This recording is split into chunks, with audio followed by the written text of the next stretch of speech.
Welcome to topic number 21, zeros of polynomial functions. So in this particular topic, I want to talk about the different types of the zeros. So we've been talking about finding, let me kind of bring it back up. Since topic 18, we talk about something called a leading term test.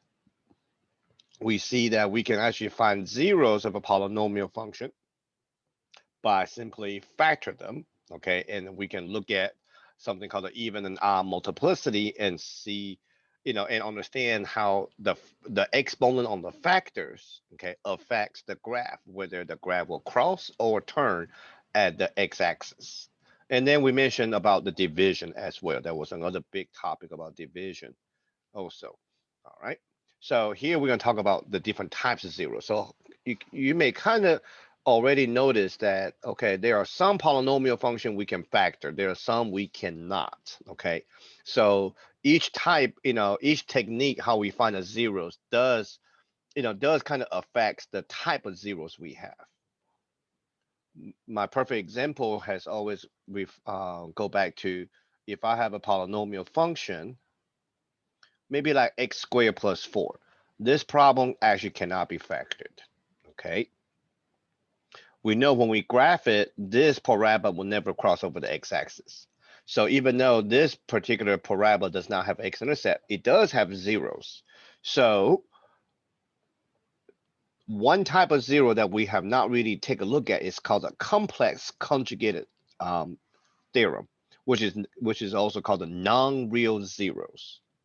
All right, if a complex number a plus bi, where b cannot equal to 0, so that's a complex number, is a zero of a polynomial function, okay, then its conjugate a minus bi is also a 0. All right, that's so all the non-real zeros occur in conjugated pairs. So for this function right here, if I want to find the zeros, I will simply say, okay, set the function equal to 0 and solve for x. We know this x squared plus 4 cannot be factored. So in order to solve for x, I got to move the positive 4 over. So that gave me x equal to negative 4. So by what we learned so far, we know we can take a square root on both sides. So when I take a square root on both sides, my answer, x, is actually equal to a positive and negative. Square root of 4 is 2. Square root of negative is an I. So that tells you that there is a type of zero. It's actually called the non-real zeros. So it always comes with conjugated pairs. One is positive, one is negative. Okay. So these type of zeros, you will never be able to see them on the graph. Okay. When you graph it in the calculator, you will never be able to find this type of zero on the graph. So the non-real zero still had to be able to found actually by hand. Okay, so that's when all the division, all these different kind of topic theorems that we talk about come in place. All right. So there are three types of zero. Number one is called the non-real zeros. Okay, it always come in conjugated pairs. One is positive, one is negative. So right here, find the zero of the following quadratic function where there's no x-intercept. We know there's no x-intercept, but we can find the zeros. So I'm going to set my function f of x equal to 0. All right, and solve for x. I don't want to multiply this out. What I want to do is, since my x squared term is positive already, I want to keep it there. Move the positive one over. Very similar to what I just did here on the side. So I get x minus 2 whole thing squared equal to negative 1. So here, when I take a square root on both sides,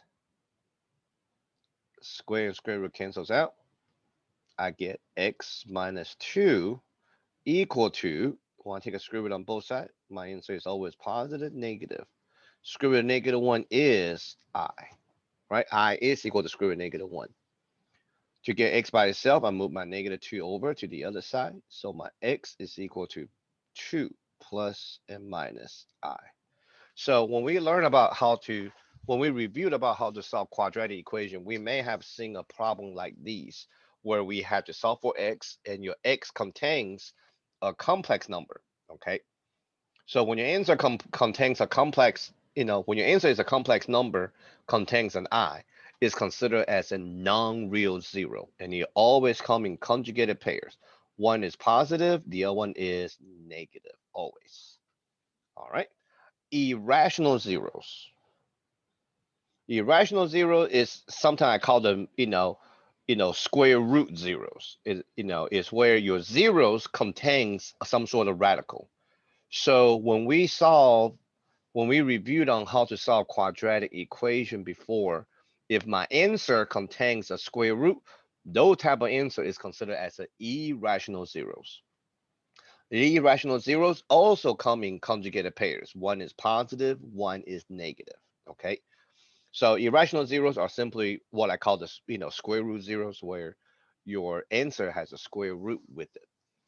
All right. However, irrational zeros are real numbers. Okay. They are real numbers. So that means they do show up on the graph. Okay. When you graph it, you will see, where the irrational zeros cross over or turn at the x-axis. But the non-real zeros, you would never see it cross or turn at the x-axis. It doesn't because it doesn't exist on the x and y axis. It doesn't exist on the real number line. That's what we call them non-real zeros.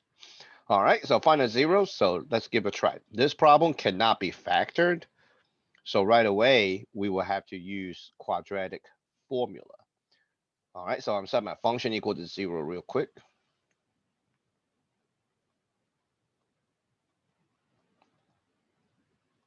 All right, show you an example. A is 2, B is -5, C is 8. So when I use quadratic formula, x equals, let me put it on the side here, negative b plus minus square root of b squared minus 4ac holding over 2 times a. So this is something we reviewed before, and I did mention before that we will talk about them again. So here I needed my coefficient and substitute into my quadratic formula. So negative b, that will be -5 plus minus square root of my b whole thing squared minus 4 times the a times the c. All right, there's two term on top, both term will be over 2 times my a. So the trick was to set what's inside, is to take what's inside the square root, put in the calculator and see what the number is. -1 times -5 is +5. 2 times 2 down here is +4. So let's find out what's inside the square root gonna give me.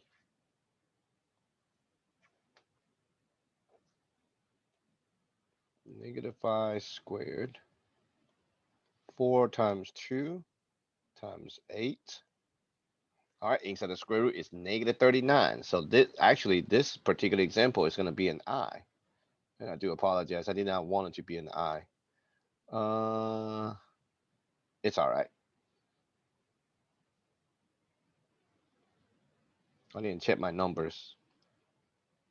But if I would just pretend, this is a positive 5x, how about that? If I see if that would help.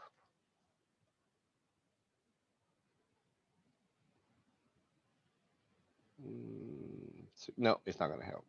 Never mind. I want this problem to be I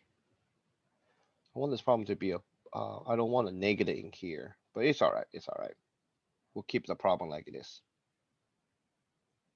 All right, so it turns to be -39. So with that negative right there, it tells me that my answer is actually going to come up to be a non-real zero. Okay, non-real zero come in conjugated pairs. But if your answer, if this is actually positive square root of +39, then your answer becomes what we so-called the irrational zeros. All right, so conjugated, so irrational and non-real zero always come in conjugated pairs. So square root of 39, 39 cannot be broken down. So I'm gonna say square root of 39 is square root of 39. Square root of -1 is an I over 4. Then the other answer is 5 plus square root of 39, I over 4. There you go. All right, always come in conjugated pairs, irrational and non-real zero coming it always comes in conjugated pair, one positive and one negative answer. All right. Another type of zero is what we normally kind of run into. It's called the rational zeros. Rational zeros are basically the type of zero you can write as a fraction. So that means integers and fractions. Okay. So rational zeros. If p if p sub x is if your polynomial function look like this, where all the coefficients are integers. Okay, all the coefficients got to be integers. Consider a rational number denoted by p over q. If you have a polynomial function, okay, where all the integers, all the coefficients are integers, consider this thing called p over q, where p and q are relatively prime. That means they have no common factor other than -1 and 1. All right. If p over q is a zero of polynomial function, then p is a factor of a sub null. P is a factor of a sub null. A sub null is referring to as a last term. So P are going to be factors of last term. Q is going to be the factor of a sub n. So Q is going to be the factors of leading coefficient. All right. So here what we are doing is listing all the possible rational zeros. Okay, by using this thing called P over Q rational zero theorem. We're going to list all the rational zeros. Okay, so P over Q. P is the factors of the last term. Q is the factor of leading coefficient. All right, so when we do P over Q, you got to think about all the factors of P, which is 6. All the factors 6 is 1 times 6, 2 times 3, and that's it, right? 6, 1 times 6, and 2 times 3 over all the factors of Q. Q is 4, so there's 1 times 4 and 2 times 2. I'm not going to write 2 twice. I'm just going to write it 1 time. So there's 1, 2, and 4. So when you're listing all the possible rational zeros, all you do is simply look up and down. Okay, I'm going to do the top versus the bottom. Okay, 1 over 1 is 1. Everybody okay? 1 over 2 is 1 over 2 is 1 over 2. 1 over 4 is 1 over 4. Okay, let's do 2. 2 over 1 is 2. 2 over 2 is 1. I already got it. 2 over 4 is a half. I already got it. 3 over 1 is 3. 3 over 2 is 3 over 2. 3 over 4 is 3 over 4. Okay, 6 over 1 is 6. 6 over 2 is 3. I already got it. 6 over 4. 6 over 4 is about 3 over 2 if you reduce it. I already got 3 over 2. Okay, so these are the positive possible rational zeros. Okay, but you also got to think, okay, what times what? You got to think about, okay, I got factors of 6, right? 1 times 6 is 6, so it's -1 times -6. 2 times 3 is 6, so it's -2 times -3. So so we know negative times negative is also the positive, factors. So once you wrote out all the positive possible rational zeros, then you can actually have a -1 as well.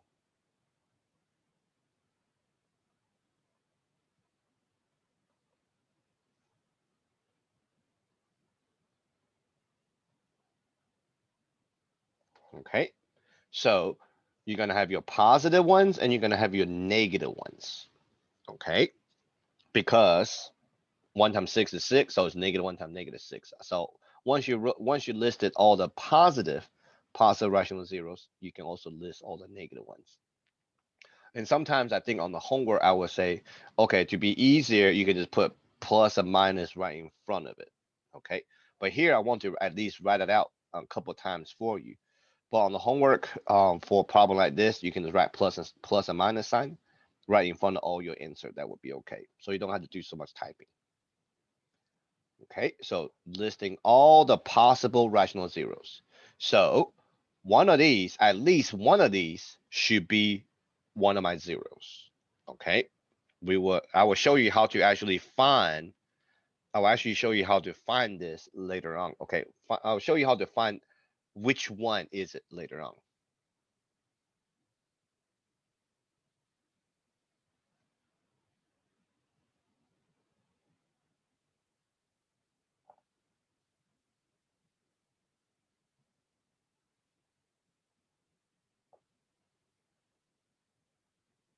The question was, where does the 6 and 4 come from? The 6, the 6 is, the 6 is right here. So P is always going to be the factor of the last term. Q is always the factor of the leading coefficient. Okay, that's where 6 and 4 come from. So here we wrote out all the factors that makes up the 6. Q, we wrote out all the factors makes up the 4, and then we started going over, start listing them out. 1 over 1 is 1, 1 over 2 is 1 over 2, 1 over 4 is 1 over 4, so forth. All right, let's try another one now, shall we? Okay, listing all the possible rational zeros, P over Q. P are the factors of the constant term. Q are the factor of the leading coefficient. All right, so for P, 36, right? 36 is 1 times 36, 2 times 18, 3 times 12, 4 times 9, and 6 times 6. This one is a little bit more. So that's 1, 2, 3, 4, 6, 9, 12, 18, 36. Over factors of 2 is only 1 times 2. So that'll be 1 and 2. Okay. So when I start listing my possible rational zeros, tell you what, I'm going to take all these numbers on top over 1 first. So I should have 1, 2, 3, 4, 6, 9, 12, 18, and 36. Okay, I'm gonna put my integer up front. Take all these number over 1 first. Now take all these number divided by 2. So 1 over 2 is 1 over 2. 2 over 2 is 1. 3 over 2 is 3 over 2. 4 over 2 is 2. Got it. 6 over 2 is 3. Got it. 9 over 2 is 9 over 2. 12 over 2 is 6. Got it. 18 over 2 is 9. Got it. 36 over 2, 18. Got it. Okay, so that's all my positive ones. So I should have all the positive ones, and I should have all the negative ones as well.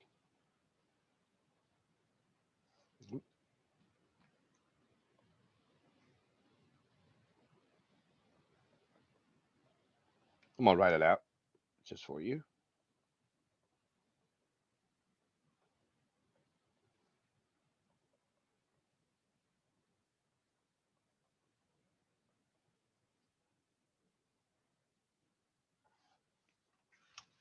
All right. All right. So the top one are all the positive ones. The bottom one are all the negative ones. All right. We'll practice a little bit more of this in a minute. Especially next topic, we'll do a lot of these. All right.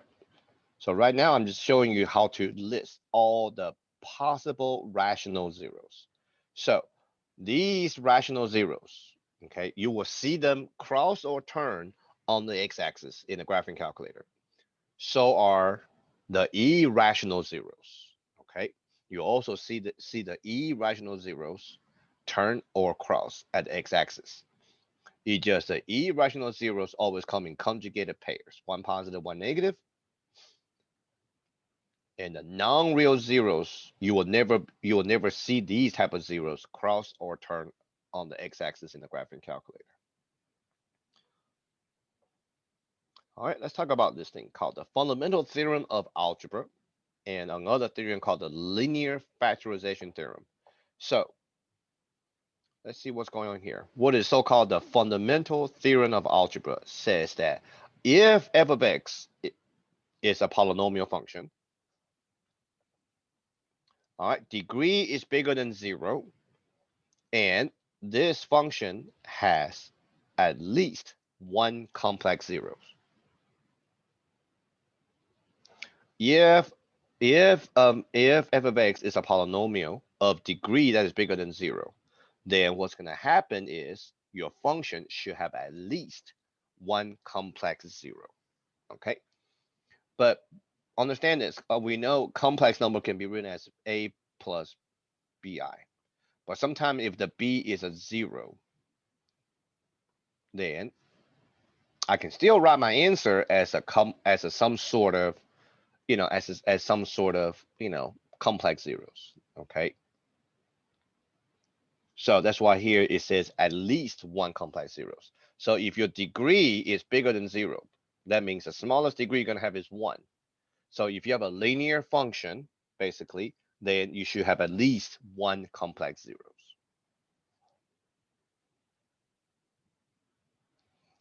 All right, we can use the fundamental theorem of algebra to argue that if function f of x is a polynomial of degree bigger than 0, where the leading coefficient is not 0, it's a non-real number, then by the linear factor theorem, okay, so if I have a polynomial function, okay, degree is bigger than 0, all right, I know I'm going to have at least one zeros. Then we can also go by the linear factor theorem by saying that that entire polynomial function can also be written as a linear factors, okay, as a linear factors with a leading coefficient up front. So what this thing is showing is every single polynomial function can be written as a linear factor, okay, where C1, C2, C sub n, all these C right here are complex numbers, okay, possibly real but not necessarily distinct. In other words, an nth degree polynomial, Cn, C sub n, can be expressed as a product, okay, as a product of non-zero constant. So it will be A sub n and n linear factors, where each linear factor has a leading coefficient of 1. All right. If you have an nth degree polynomial, whatever that is, okay, if you got 4th degree polynomial, then this 4th degree polynomial can be expressed as a product of a non-zero constant, and you should have n number of linear factors. So if my example 4, that means I actually have 4 linear factors, where each linear factor has a leading coefficient of 1. Okay, so we need this concept right here for this example. Here I have a degree 4, okay, with real coefficient. So that means in my answer, all my coefficients are real numbers. It's not imaginary numbers. And the zeros it's given me are 3, 2, and I. All right. So if I have degree 4, that means I can write 4 linear factors. I can write the entire polynomial as 4 linear factors, where each linear factor has a coefficient of 1. So let me show you how that is done. So here, my example, I have degree 4, and I'm also given 3 zeros. So number 1, set each 0 equal to x. All right, remember now, degree is 4, so I should have 4 zeros. So you see this I right here, non-real 0 comes in conjugated pairs.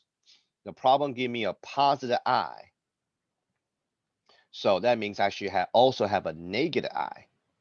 So my zeros are negative 3, 2, I, and I know the non-real 0 come in conjugated pairs, so I also should have a negative I. All right, number 2, move all the terms to the same side of the equal sign.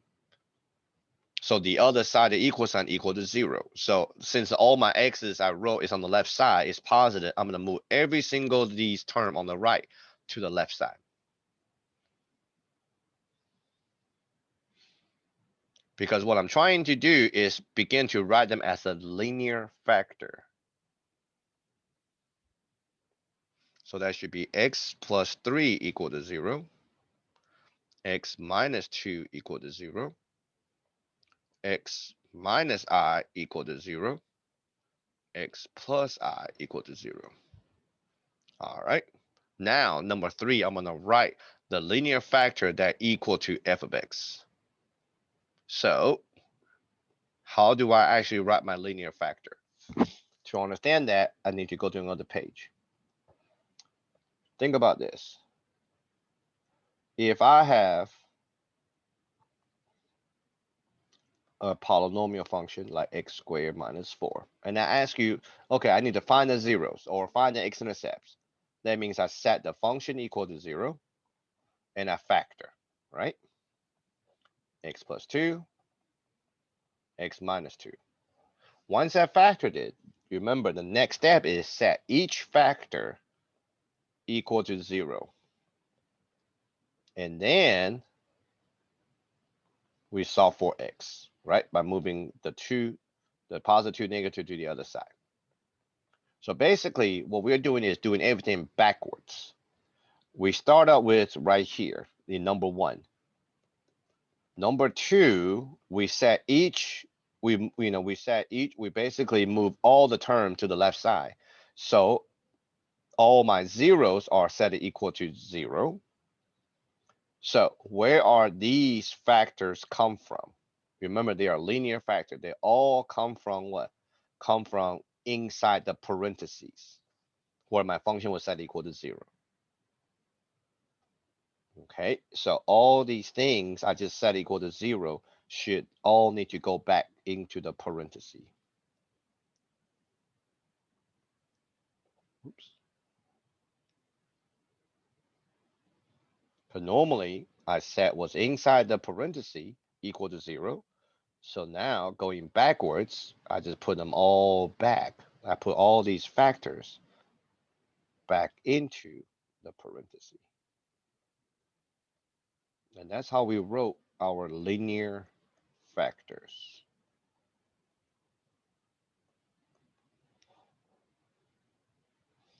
All right. Now, there are supposed to be an a sub n right in front of all these parentheses according to the formula. But since I don't have any other tricky constraints, so all my leading coefficient will be 1. So that's why I'm not writing it. Number 4, now I multiply. Okay. Now, once I wrote them in linear factor, I multiply them so I can actually see what is the original polynomial function. So when we multiply, we can only multiply 2 factors at a time. Okay, so this is where knowing your FOIL method, okay, difference of square, all those things come in handy. This right here is a difference of squares. So x minus I times x plus I, difference of square. So that tells me my a is x, whole thing squared, minus my b is I, whole thing squared. So remember, I squared is -1. -1 times that -1 in front of it should make it into a +1. So x minus I, x plus I multiplied together should give me x squared plus 1. All right. Now you can do this for your method on the side, or you can just look at it. Okay, if you know your FOIL method by heart, you know the first thing you do is x times x, x squared. Last thing you do is 3 times -2 is -6. The middle term come from inner and outer combined. So that's -2x plus 3x, which give you positive x. So now you multiply once again, and we will combine like term here.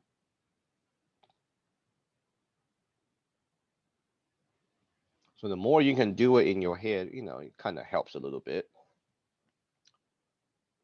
All right, x squared times x squared, x to the fourth. Remember, the degree was 4, right? So I know my answer should be x to the 4 something. X squared times positive 1, positive x squared.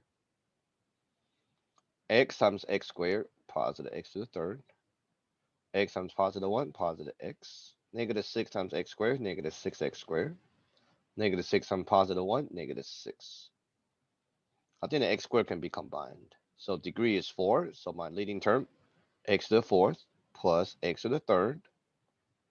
1 minus 6, negative 5x squared, and minus 6. So my original polynomial function is x to the fourth plus x to the third minus 5x squared minus 6. There you go. That's what we do to these type of problems. So these type of problems is giving you certain conditions and then asking you to find the original polynomial function, okay, by giving you these conditions. Let's try another one. Okay, degree is 3, right? The zeros are giving me are 5. Okay, this is a comma right here. That's a comma. So then the other 0 is negative 2i. So we know that, okay, non-real 0 come in conjugated pairs. So if they give me a negative 2i, that means there should be a positive 2i go with it too. All right, let's move all the terms to the back to the left side like we did earlier. So the other side is equal to 0. Negative 2i come over, become positive 2i. Positive 2i go to the left side, become negative 2i. All right, so number 3, write them as a linear factor.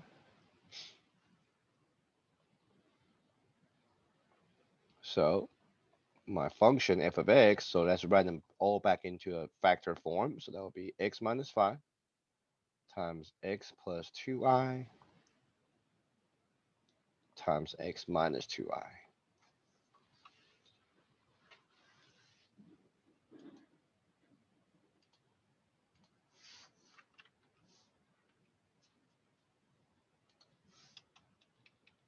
Let me move that down a little bit.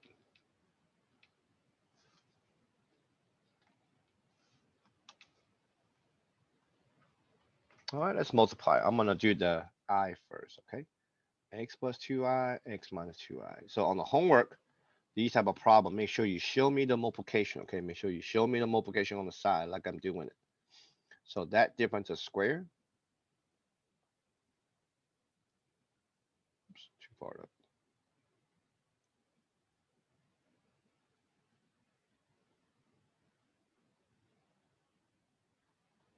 X plus 2i, x minus 2i.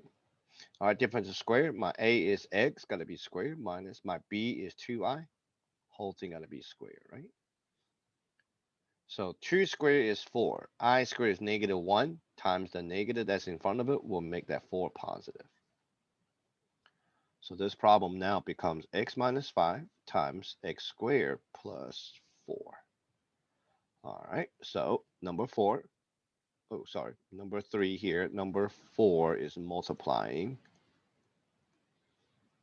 So x times x squared is x to the third. X times positive 4 is positive 4x. Negative 5 times x squared, negative 5x squared. Negative 5 times positive 4, negative 20. All right, let's rearrange these terms a little bit. There's no like term to combine. So x to the third goes in the front, minus 5x squared plus 4x minus 20. All right, so that should be my original polynomial function.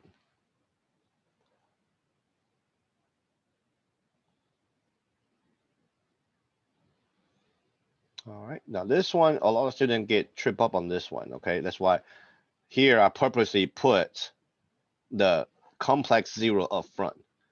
Comma is right there. So this is actually a 0. This is your complex 0. It's not 2 and a negative I. It's 2 minus I goes together, okay? So the degree is 3. Ooh, any other questions? Go ahead, go back out real quick. Sure. Did you copy it down?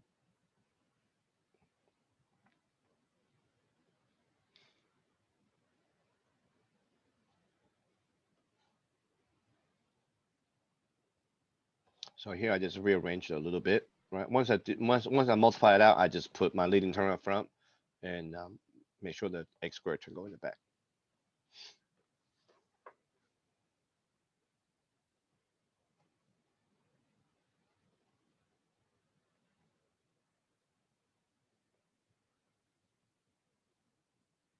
All right.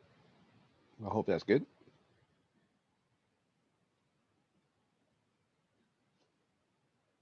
So number one, set each zero equal to x.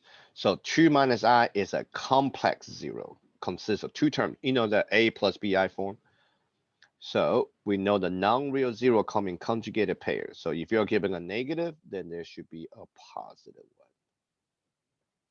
Okay, that only applies to non-real and irrational zeros.